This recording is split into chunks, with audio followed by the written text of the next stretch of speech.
GJS 뉴스.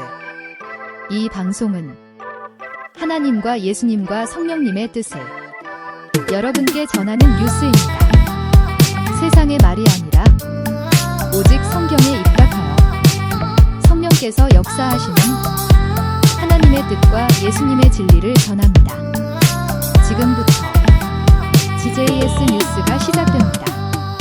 여러분, 우리가 보통 어떤 진단을 내리거나 복잡한 시스템에 대해 이야기할 때면 막 아주 정밀한 기계공학 같은 완벽함을 기대하곤 하잖아요. 네, 아무래도 좀 명쾌한 걸 원하죠. 뭐 예를 들어서 뼈가 부러져서 정형외과에 가면 의사가 엑스레이 사진 딱 띄워놓고 그쪽에 진 하얀 선 가리키면서 자, 여기 보시죠? 정확히 부러졌습니다. 깁스 6주 하셔야 합니다. 이렇게 아주 시원하게 말해주잖아요. 사실 인간의 이성이라는 것 자체가 그렇게 흑백을 딱 가려내고 이름표를 붙여서 정리할 때 안도감을 느끼기에 설계되어 있거든요.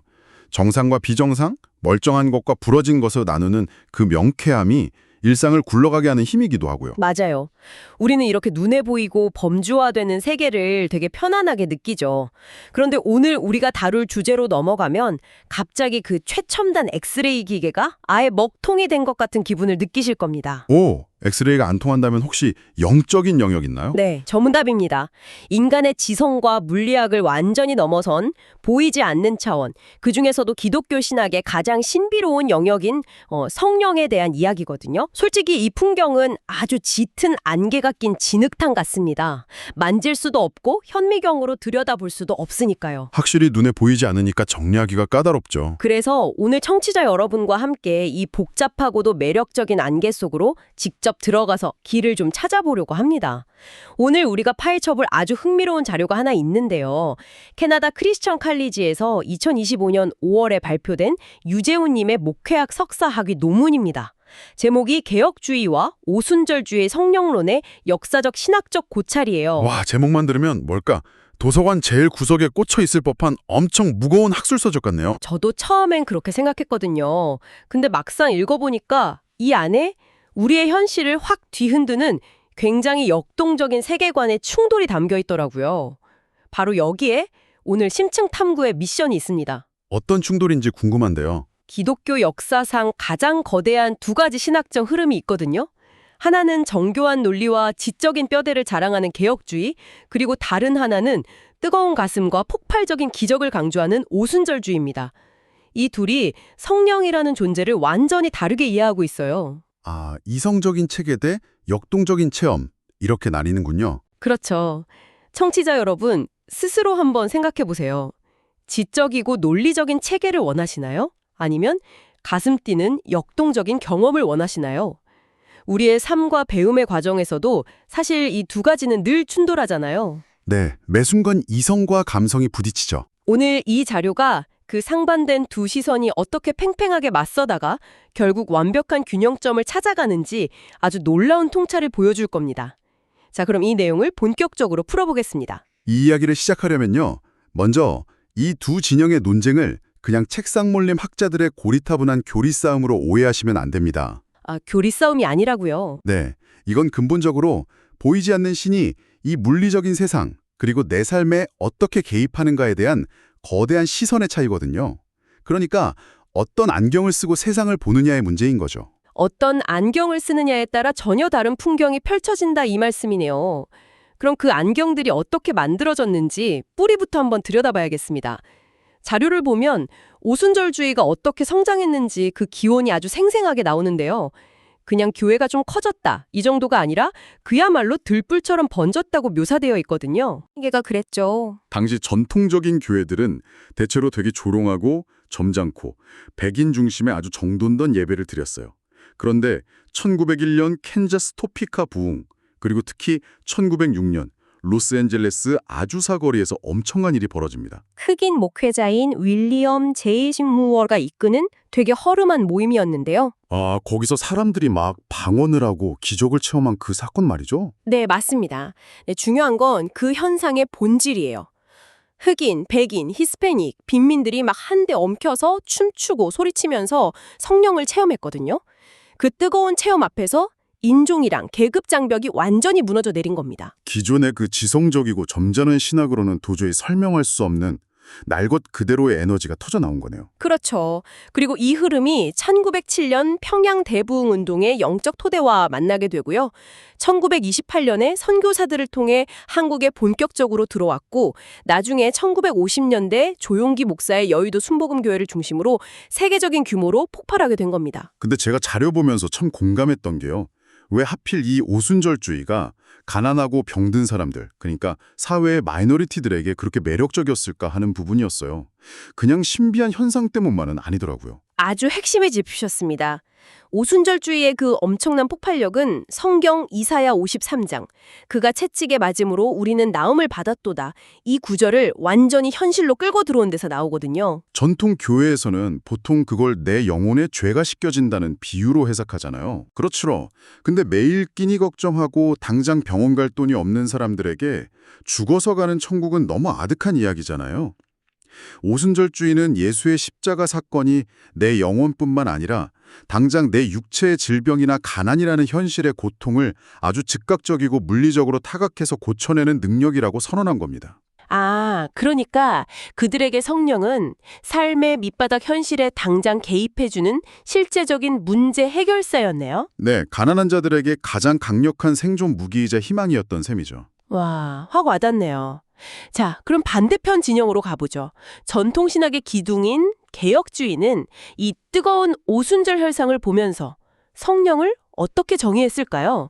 오순절이 당장 내 병을 고치는 뜨거운 가슴이라면 개혁주의는 뭔가 훨씬 거대한 청사진을 봤을 것 같은데요? 맞습니다. 켈빈이나 아브라함 카이퍼 같은 개혁주의 학자들의 시선은 개인을 훌쩍 넘어서 우주 전체를 향해 있었어요. 성령을 단순히 방언이나 신유의 능력으로만 좁히지 않은 거죠. 그럼 어떻게 봤나요?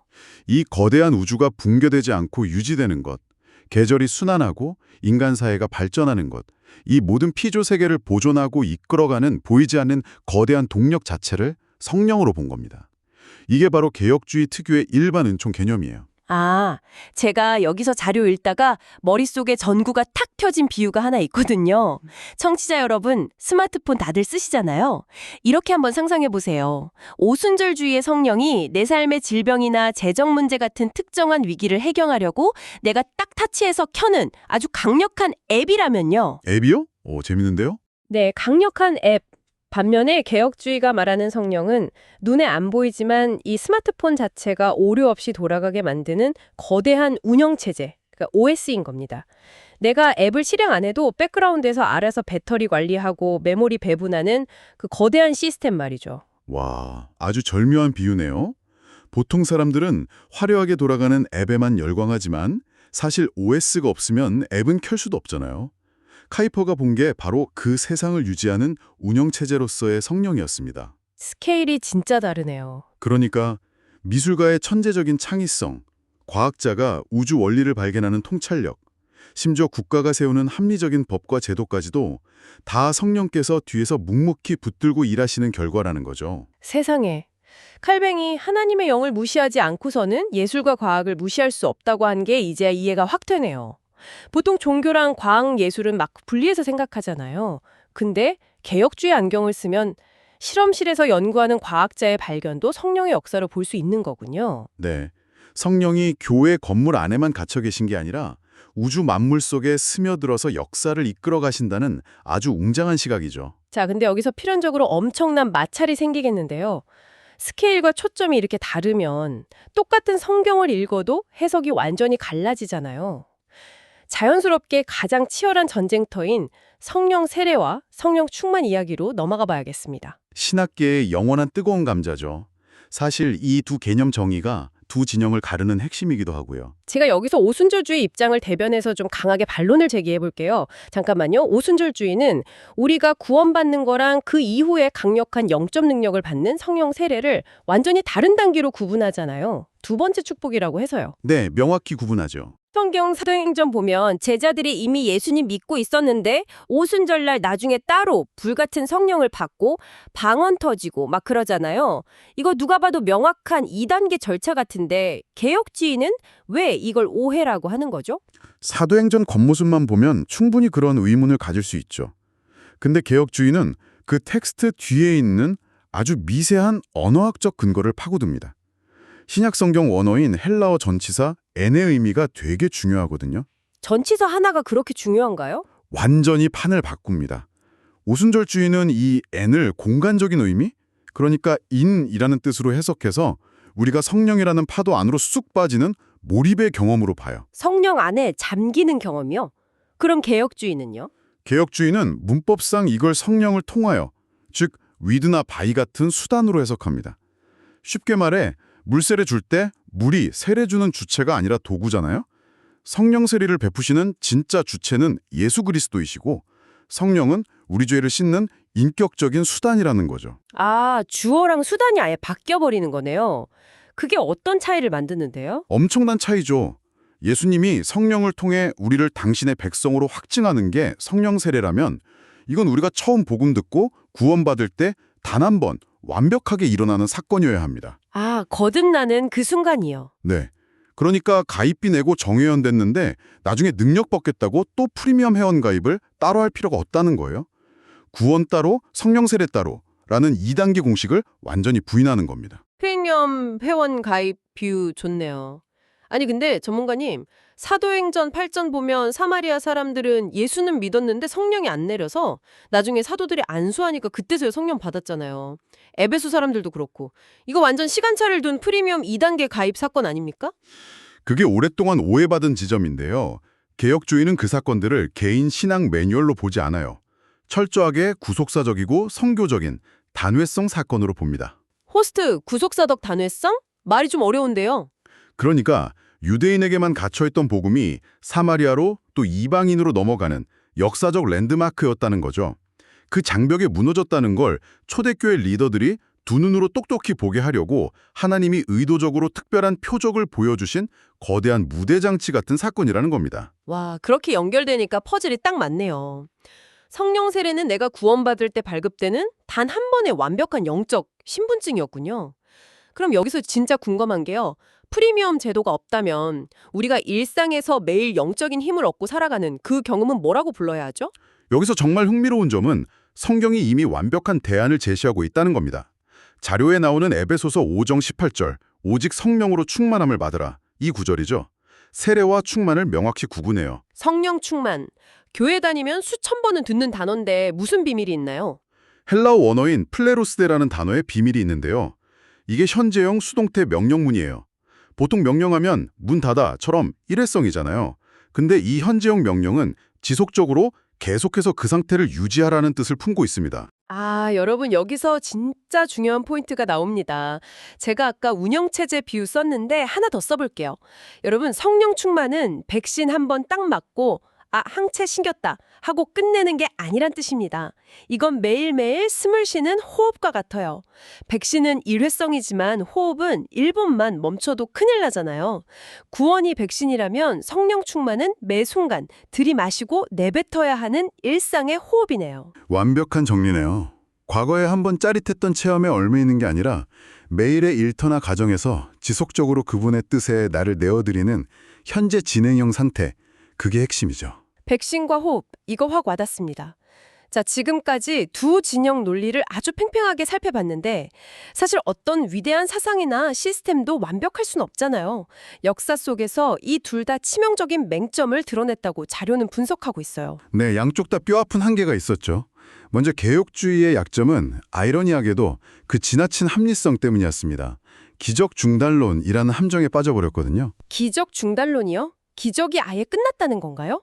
와필드나 후크마 같은 아주 유명한 개혁주의 신학자들이 성령이 완성된 사도시대 이후로는 방언이나 신유 같은 초자연적 기적이 영원히 끝났다고 못을 박아버린 겁니다. 완벽한 매뉴얼인 성경에 있으니까 더 이상 눈에 보이는 기적은 필요 없다. 되게 차갑고 엘리트주의적인 논리 같기도 하네요. 맞아요. 그래서 자료에 나오는 엘머주의라는 학자가 이걸 매섭게 비판합니다. 이 중단론 때문에 성령의 그 역동적인 사역이 박물관 유물처럼 변화버렸다는 거예요. 성령은 여전히 오늘도 살아 역사하시는데 신학자들이 자기들이 짠 좁은 교리적 상자에 성령을 가둬버렸다는 거죠. 운영체제를 설명하려다가 그 안에서만 움직이도록 프로그래밍을 고정해버린 거네요. 반대로 오순절주의의 맹점은 뭔가요? 그 폭발적인 에너지 뒤에 무슨 그림자가 있었을까요? 오순절주의는 눈에 보이는 특정 현상, 특히 방언에 너무 과도하게 집착하는 치명적인 오류를 범했습니다. 방언을 성령 세례 제대로 받았는지 판단하는 유일한 신분증처럼 취급했거든요. 그럼 방언 못하면? 네, 약간 2등 신앙인 취급받는 식이었죠. 아니 그건 성경 본질이랑 너무 어긋나잖아요. 사도 바울이 고린도전서에서 방언에 심취한 사람들에게 뼈 때리는 말 했잖아요. 남을 가르치려고 깨달은 마음으로 하는 5마디 말이 1만 마디 방언보다 낫다고요. 이웃을 세우는 지성이 알아듣지도 못하는 감정적 카타르시스보다 중요하다는 경고장 아닙니까? 그렇죠. 바울의 그 텍스트가 오순절주의의 신비주의적 몰입을 교정하는 핵심이 되죠. 그리고 여기서 위르겐 몰트만이라는 신학자의 아주 날카로운 비판이 등장합니다. 자, 이쯤에서 정말 흥미로운 지점이 등장합니다. 저도 몰트만 비판 읽고 무릎을 탁 쳤거든요. 여기서 잠깐 청취자 여러분께 확실히 짚고 넘어갈 게 있는데요. 지금부터 말씀드릴 정치적, 사회적 운동에 대한 언급은 철저하게 몰트만의 신학적 비판을 객관적으로 전달해드리는 겁니다. 저희가 어떤 특정 정치적 입장을 지지하는 게 절대 아니라는 점 명확히 밝힙니다. 자, 그럼 몰트만의 주장이 뭐였죠? 몰트만의 논점은 이겁니다. 오순절주의 신자들은 내 병이 낫거나 내 사업이 잘 되는 개인적인 기적에는 엄청난 기도를 쏟아부었는데 시선을 밖으로 돌려서 환경 파괴나 핵무기 같은 거대한 사회적 악 앞에서는 놀라울 정도로 침묵했다는 거죠. 성령은 세상을 새롭게 하시는 영인데 오순절 신학은 개인의 행복이라는 좁은 울타리로 도피해버렸다는 거군요. 내 병 고치는 데는 열광하면서 신음하는 지구 생태계에는 눈을 감았다는 아주 뼈아픈 성찰이네요. 정확합니다. 한쪽은 기적 스위치를 꺼버려서 얼어붙었고 다른 쪽은 사적인 기적에만 취해서 세상의 고통을 외면했고 아니 그럼 도대체 어떻게 해야 이 딜레마를 해결하나요? 지적 안정성이랑 역동적 경험을 합칠 순 없나요? 놀랍게도 자료는 성경의 인물들 속에서 구체적인 롤모델을 찾고 있습니다. 첫 번째 주인공이 스데반이더라고요. 네, 스데반 집사는 이 두 세계관이 얼마나 완벽하게 융합될 수 있는지 보여주죠. 그는 과부들을 구제하는 치밀한 행정가였지만 동시에 지혜와 성령이 충만해서 놀라운 기적도 일으켰습니다. 행정과 기적을 다 가졌네요. 네, 유대 지도자들과 논쟁할 때는 철저한 논리, 즉 개혁주의적 가치로 압도했고 동시에 오순절주의적 가치인 놀라운 기적으로 복음을 증명했어요. 전 스데반 순교 장면에서 소름이 쫙 돋았어요. 돌에 맞아 죽어갈 때 하늘이 열리고 예수님을 보잖아요. 근데 디테일이 미쳤습니다. 성경 다른 곳 보면 예수님이 항상 하나님 우편에 앉아 계신다고 묘사되는데 스데반 눈에 비친 예수님은 자리에 서 계신 모습이었어요. 첫 순교자를 맞이하려고 벌떡 일어나신 거죠. 정말 압도적인 묘사죠. 네, 게다가 자기를 죽이는 원수들 향해서 이 죄를 그들에게 돌리지 마소서 외치는 그 사랑. 이게 진짜 기적을 넘어선 능력이잖아요. 베드로와 바울도 마찬가지입니다. 겁쟁이 베드로가 오순절에 성령 받고 수천 명 앞에서 완벽한 논리로 말씀을 선포하잖아요. 지성과 담대함이 결합된 거죠. 사도 바울이 걷지 못하는 사람 고치는 사도행전 14장도 그렇더라고요. 무턱대고 기적부터 쓴 게 아니라 그 사람이 말씀 듣는 걸 주목해보고 그 안에 믿음이 있는 걸 파악한 뒤에 치유를 선포하잖아요. 말씀의 뼈대 위에 기적의 살이 입혀지는 시너지네요. 네, 이것을 더 큰 그림과 연결해 본다면 자료는 마침내 거대한 결론, 즉 통전적 성령론으로 우리를 이끕니다. 전체를 아우른다는 뜻이죠? 맞습니다. 개혁주의의 우주적 시선과 말씀 중심의 질서, 거기에 오순절주의의 일상 속 역동적 치유가 하나로 녹아들어야 한다는 외침입니다. 성령은 내 몸살도 고쳐주시지만 거대한 별들의 궤도도 돌리시고 또 부조리한 사회 구조도 회복시키는 우주적인 생명의 영이라는 거군요. 자료 마지막에 미하엘 벨커가 갈라디아서 5장 말하면서 성령의 최고 은사는 결국 사랑이고 그 사랑이 세상을 변화시키는 능력이라고 한 게 딱 요약이 되네요. 기적 일으켜도 사랑 없으면 꽹가리 소리잖아요. 예수님이 십자가에서 보여주신 자기 희생적 사랑, 그게 바로 지식과 기적을 완성하는 가장 강력한 능력인 겁니다. 와, 숨가쁘게 달려왔네요. 그렇다면 이 모든 지식과 통찰이 오늘 우리에게 어떤 의미가 있을까요? 청취자 여러분, 성령은 주일 아침 교회 건물 안에만 계신 분이 아닙니다. 내일 여러분이 출근해서 스트레스 받는 사무실에, 종이컵 대신 텀블러를 쓰는 작은 손길에, 그리고 불의한 사회에 분노하는 그 모든 일상 한복판에 살아 숨쉬고 계십니다. 매일 호흡하듯 내 욕망을 내려놓고 그분의 선한 인도에 반응하는 것, 그게 일터를 변화시키는 진짜 성령 충만이겠죠. 네, 이제 안개 속이 좀 맑아진 것 같습니다. 마지막으로 내일 출근길에 곱씹어 보실 만한 도발적인 질문 하나 던지고 마칠게요. 자료에 따르면 성령은 과학의 진보도 이끄시고 육체의 질병도 고치시죠. 그렇다면 오늘 밤 실험실에서 치료제를 연구하는 비종교적인 과학자나 지구 반대편 빈민가에서 땀 흘리는 세속의 활동가들, 이분들의 치열한 땀방울 역시 스스로는 인지 못할지라도 세상을 보존하고 회복시키려는 성령의 거대한 우주적 사역 아닐까요? 여러분이 내일 일터에서 쏟아내는 고민 역시 거대한 성령의 역사일지도 모릅니다. 한번 깊이 생각해 보시기 바랍니다. 오늘 저희가 파헤쳐본 이야기는 여기까지입니다. 끝까지 함께해 주신 여러분, 감사합니다.